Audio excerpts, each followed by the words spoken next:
What do you think Roy Cohn would think of Trump now? I mean, I think he would be impressed because he's using Roy's rules on the biggest stage there is. You know, Roy had incredible amount of political power, but it was always slightly off camera. He was Joe McCarthy's chief lawyer during the Army McCarthy hearings in the 1950s. And later on, Roy was, a confidant of Richard Nixon and was close with the Ronald Reagan White House. But he was never had that unfettered access to the power, to the Oval Office, the way if, Roy was still alive that he might with Trump's. I think Roy would be impressed that his lessons and his protege went all the way to the top. Our opening clip was investigative journalist and screenwriter Gabriel Sherman discussing his new film, The Apprentice, starring Jeremy Strong of Succession as Roy Cohn and Sebastian Stan as a young Donald Trump molded in Cohn's image. Watch it starting today on streaming. Gabe describes his film as a twisted love story, except Trump uses and abuses Cohn, being the narcissist that he is. Our discussion about the making of this new hit film, The Apprentice, which you absolutely must see, will run the week after Election Day. In the meantime, I will be in Fort Myers, Florida this Saturday and Sunday getting out the vote with Gaslit Nation listeners, including Dr. Cindy Banyai, who is running for Fort Myers City Council Ward 4, because the only way we defeat MAGA fascism is by spreading a culture of democracy in the states, especially in Florida, where Ron DeSantis has been trying to recreate Viktor Orban's Hungary. But Florida is pushing back, and I believe is in play. More on that in future episodes. London. I will see you soon, London, at the Ukrainian Institute of London the evening of Friday, November 15th, at a reception and discussion of my new graphic novel adaptation of my film, Mr. Jones, In the Shadow of Stalin. And don't forget, we're holding political salons every Monday over Zoom at 4 p.m. Eastern. This Monday at 5 p.m. Eastern, we're having our Election Eve phone bank party with our friends at Indivisible. Join me for that exorcism as we reclaim our democracy one phone call at a time. For all the events I mentioned, look to the show notes for this week's bonus show for how to RSVP. Looking forward to hanging out together soon. And now, time for listeners' questions for our special Democracy Defender Q&A, produced by our Patreon members at the Democracy Defender level or higher. You shape the show. If you want to submit a question to our Democracy Defender Q&A, be sure to join at patreon.com/gaslit. That's patreon.com/gaslit. Discounted annual memberships are available. Democracy Defender Melissa writes, if you or anyone else has any good reads to recommend on the Green Party and its origins, would love to read it, as they are clearly now a Kremlin-owned and operated effort to divide and conquer the left. Thanks for all you do. Well, thank you, Melissa, especially for that wonderful question and for supporting the show. Melissa, you are in luck. The great Dr. Pekka Kallioniemi, a prominent researcher of Russian disinformation in Finland and co-author of the book Vatnik Soup, The Ultimate Guide to Russian Disinformation, who runs the social media series Vatnik Soup, exposing Russian disinformation agents, including the MAGA influencers, long before they're exposed in the recent DOJ indictments. That's just the tip of the iceberg of how many traitors are in the pocket of the Kremlin. In this handy 9-minute video, Pekka provides an overview of Jill Stein. Here is a clip. In 2015, she traveled to Moscow to attend the RT's 10th anniversary party. While there, she criticized the US foreign policy and human rights situation. She was seated together with Vladimir Putin, but somehow failed to remind him that Russian imperialism is bad and Russia should stop annexing and invading sovereign countries. For this, she blamed the language barrier between the two, even though Putin speaks pretty good English. Elected officials. You were at Vladimir Putin's table, which is part of what is raising questions among investigators. And can I just clarify? Yes. If I could clarify that there was no translator at the table. Vladimir Putin came in very late with 3, 4 that I thought were his bodyguards. Unlike Donald Trump, both Hillary Clinton and Jill Stein released their tax returns before the 2016 elections. Surprisingly, Stein had around $8.5 million invested in funds in industries she had harshly criticized, including energy, financial, tobacco, and defense contractors. She later accused the paper, bringing this fact up as a smear attack against her. Zero hypocrisy, 100% integrity, Mrs. Stein. Stein ultimately received 1% of the national vote in the 2016 elections, but she played a significant role in the swing states of Wisconsin, Michigan, and Pennsylvania, as Trump's victory margin was smaller than Stein's total votes in these key battleground states. Some have even suggested that Stein's candidacy helped Trump to win the presidency, which was probably a reason for celebrations in the Kremlin too. Naturally, the Republicans and the Russians knew that the third-party candidate could help Trump grab the presidency. Trump operative Roger Stone had previously used third-party candidates to grab votes from the Democrats, and according to a 2018 report, the Russians had launched a pro-Stein online campaign promoting Stein and her policies. In one of the most absurd conversations ever, Hassan asked Stein whether Putin was a war criminal, but she failed to condemn him as one. And he's a war criminal who should be on trial. Well, by implication. You're struggling here to say something very simple. This is why people have their doubts about you in Russia. Well, why is Benjamin Netanyahu a war criminal but not Vladimir Putin? Well, as John F. Kennedy said. Interestingly, she had no trouble doing the same in case of Joe Biden and Benjamin Netanyahu. Additionally, Jill's promoting the main Russian narratives about the war in Ukraine. She's repeating the lie about NATO expansion and agreeing to not move 1 inch to the east, and spreads the lie about US orchestrated coup that put the ultranationalists and neo-Nazis in power in Ukraine. Next. Lie some more. When asked about Crimea, Stein stated that these are highly questionable situations and that Russia used to own Ukraine. Lie. When asked whether Putin was an incipient despot, she answered to some extent yes, but there could be a whole lot worse, stating that we needlessly provoke him and endanger him and surround him with war games, neatly forgetting Putin's invasion starting with Chechnya in 1999. I will link to the full video in the show notes for this episode. I want to make clear we're up against a dehumanizing oligarchy, embracing fascism, rather than building a sustainable economy and livable future, because greed is collective psychosis. To those who support the Green Party, or who have supported the Green Party and want to fight for our future, check out the Working Families Party.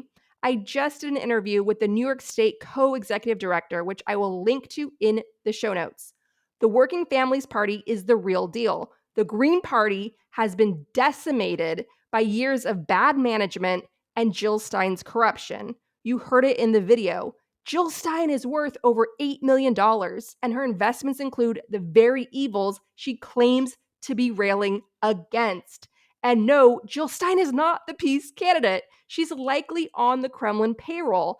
Anyone who is promoting voting for Jill Stein as a protest vote for Gaza is dooming the entire planet, including Gaza, for what to do about voting in this election, especially if you're rightfully disgusted by Biden's foreign policy. Here's Senator Bernie Sanders.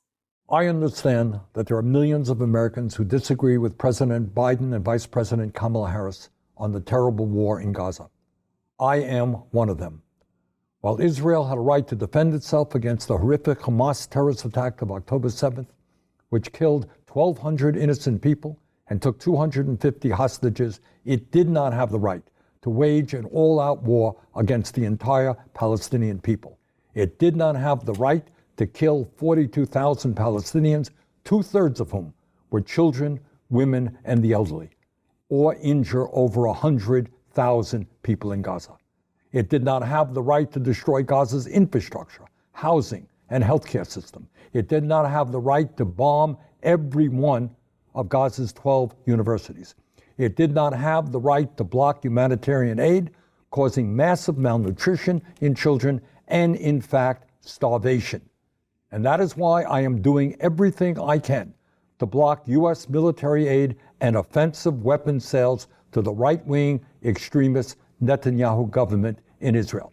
And I know that many of you share those feelings. And some of you are saying, how can I vote for Kamala Harris if she is supporting this terrible war? And that is a very fair question. And let me give you my best answer. And that is that even on this issue, Donald Trump and his right-wing friends are worse. In the Senate, in Congress, the Republicans have worked overtime to block humanitarian aid to the starving children in Gaza. The president and vice president both support getting as much humanitarian aid into Gaza as soon as possible. Trump has said Netanyahu is doing a good job and has said Biden is holding him back. He has suggested that the Gaza Strip would make excellent beachfront property for development. And it is no wonder Netanyahu prefers to have Donald Trump in office. But even more importantly, and this I promise you, after Kamala wins, we will together do everything that we can to change U.S. policy toward Netanyahu. An immediate ceasefire, the return of all hostages, a surge of massive humanitarian aid, the stopping of settler attacks on the West Bank, and the rebuilding of Gaza for the Palestinian people. And let me be clear, we will have, in my view, a much better chance of changing U.S. policy with Kamala than with Trump, who is extremely close to Netanyahu and sees him as a like-minded, right-wing extremist ally. But let me also say this, and I deal with this every single day as a U.S. Senator. As important as Gaza is, and as strongly as many of us feel about this issue, it is not the only issue at stake in this election. If Trump wins, women in this country will suffer an enormous setback and lose the ability to control their own bodies. That is not acceptable. If Trump wins, to be honest with you, the struggle against climate change is over. While virtually every scientist who has studied the issue understands that climate change is real and an existential threat to our country and the world, Trump believes it is a hoax. And if the United States, the largest economy in the world, stops transforming our energy system away from fossil fuel, every other country, China, Europe, all over the world, they will do exactly the same thing. And God only knows the kind of planet we will leave to our kids and future generations. As a Ukrainian American, I think the Biden administration is currently undermining Ukraine's victory plan, including refusing to let Ukraine use the long-range missiles we provide them to destroy military targets in Russia used to slaughter civilians every single day in Ukraine. Every single day. Ukrainians are posting videos, crying, begging for the US to make this terror stop. Every day. Children are being killed in their sleep. How can you even sleep at night? Where else is there to go when living the life of a refugee is incredibly vulnerable and comes with its own dangers? Here is an increasingly frustrated Ukrainian president, Volodymyr Zelensky, sharing that the Biden administration refuses to support Ukraine's victory plan as they see it as an escalation, or maybe some of them are doped up on Russian money. Before the full-scale war, there are prevention things of so many leaders in the world, so many strong economies, so many strong countries, a lot of prevention steps. When I asked them in the victory plan to give me the package of long-distance weapon, and we will use it only if Russia will not stop the war and will not stop continuing escalation, I said, this is a prevention method. They said to me, this is escalation. When a lot of countries began to support victory plan, you see what's going on now in media, they said that Ukraine wants or wanted a lot of missiles like Tomahawk and etc. But it was confidential information between Ukraine and White House. How to understand? these messages. So it means between partners, there's no any confidential things. Even though my rage at the Biden administration over Ukraine and Gaza is massive, you heard me cry a lot on the show in the weeks after October 7th. This horror show, I predicted it. I said it's going to lead to a regional war. The status quo cannot stand. And yet here we are. Despite Ukraine, despite Gaza, I'm still voting for Vice President Kamala Harris because she can be moved. The people promoting Jill Stein are dangerously irresponsible. America is the most powerful country on earth with the most powerful military by far ever in human history. If that power were to fall in the hands of a narcissistic and cruel dictator like Trump, it would be game over for the entire planet. Because even if Trump dies in office, J.D. Vance is a tool of dark forces, including Russia. MAGA in the White House is America under Russian occupation. And Jill Stein is their likely paid Russian asset trying to get them there. Why? Because money. It's always about money. People will sell out the world for pleasure. That's what money brings. Tim Pool didn't buy a skate park without help from the Kremlin. And now, here's our discussion with American psychiatrist Dr. Bandy Lee, author of Trump Contagion, on what to do if someone in your life has been mind hacked by the MAGA cult, and whether Trump staged his assassination attempt. To hear the full episode, be sure to join our community of Gaslit Nation listeners at patreon.com/gaslit. That's patreon.com/gaslit. Discounted annual memberships are available. Thank you to everyone who supports the show. The more dangerous case of Donald Trump, 40 psychiatrists and mental health experts warn anew. It contains everything, all our warnings through the years, our current warnings, as well as the latest document that's of interest to the public, our dangerousness risk assessment, which was submitted to the Manhattan District Criminal Court. When we thought that the sentencing would happen in July, we submitted our pre-sentencing report in June, which was a dangerousness risk assessment, which included a psychopathy checklist of Donald Trump. Psychopathy measures dangerousness, does not require a personal interview. He is off the charts. It's a quantitative way of measuring his dangerousness.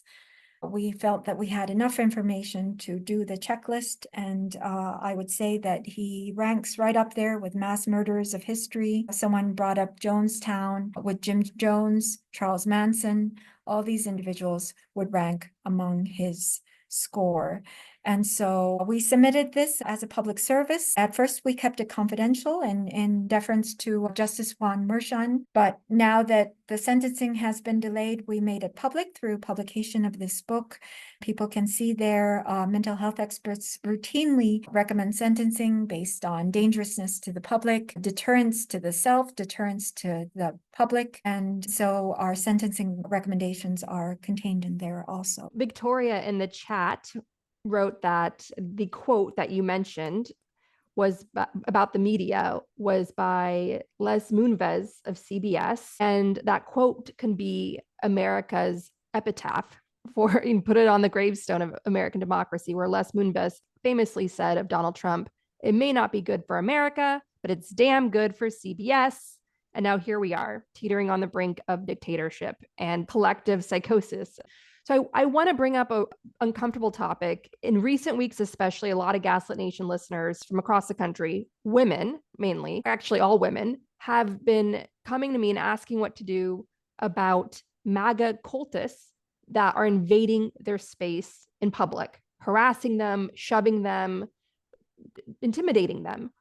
That is the Trump contagion that you pointed out. What advice do you have for us with this heightened political violence that we're all living in today? How should we navigate a situation like that?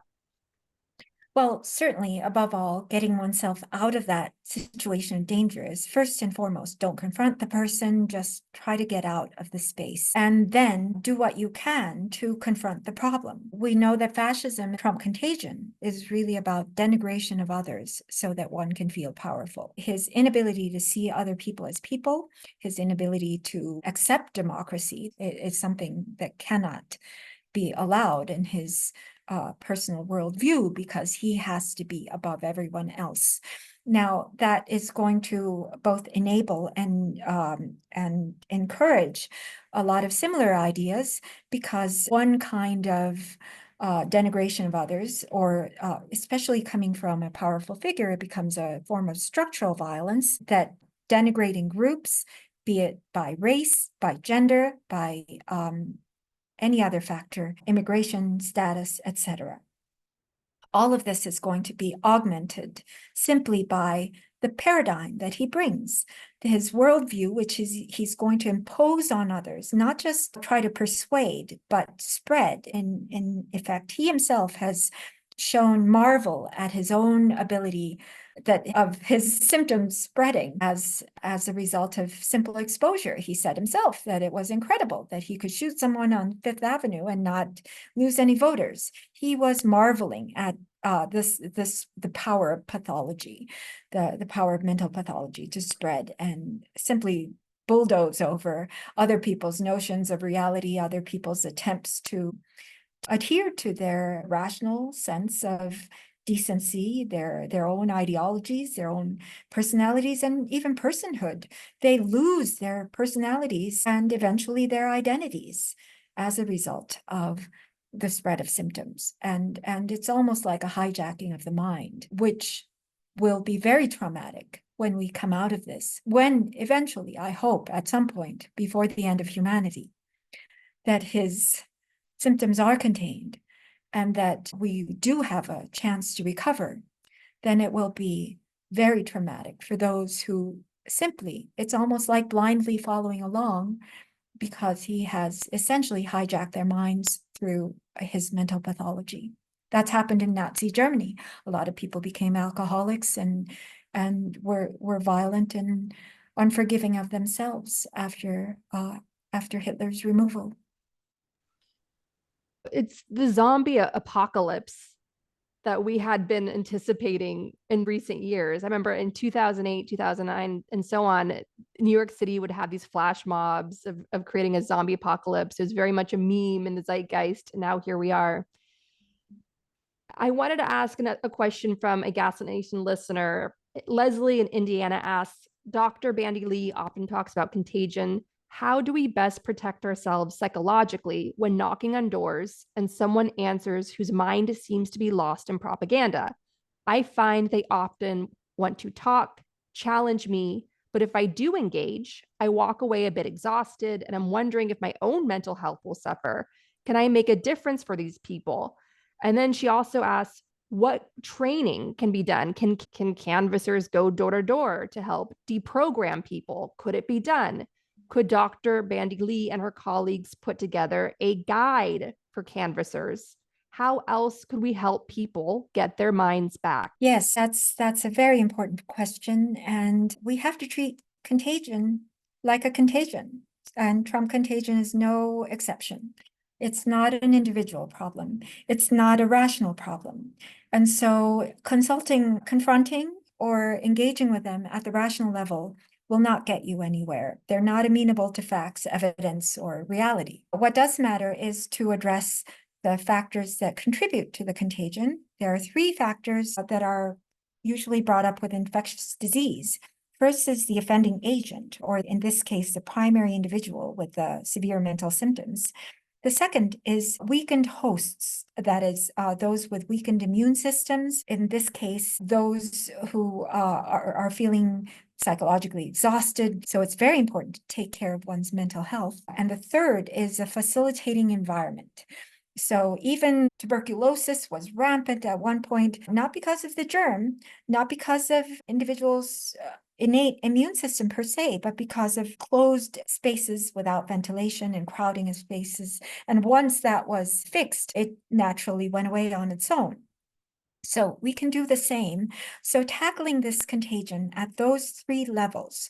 So removing the offending agent is the primary important process we need to engage in. So removing Donald Trump from exposure, discrediting him through allowing all the legal cases to move forward and prosecuting him properly, not giving him special privileges and power. These are the last things you wish to do. Secondly, help the weakened hosts. In other words, to do proper mental hygiene. We have to guard our mental health the same way we guard our physical health. We need to stay away from toxins in the airways. We know there's quite a lot out there, the disinformation, propaganda sources, mind control, and programming sources, furthermore, which are not just like ordinary propaganda, because now they're catering to Donald Trump. So it's a very powerful medium that we need to insulate ourselves from, and at the same time expose ourselves to healthy environments such as true understanding and knowledge about the phenomenon. In other words, hearing from mental health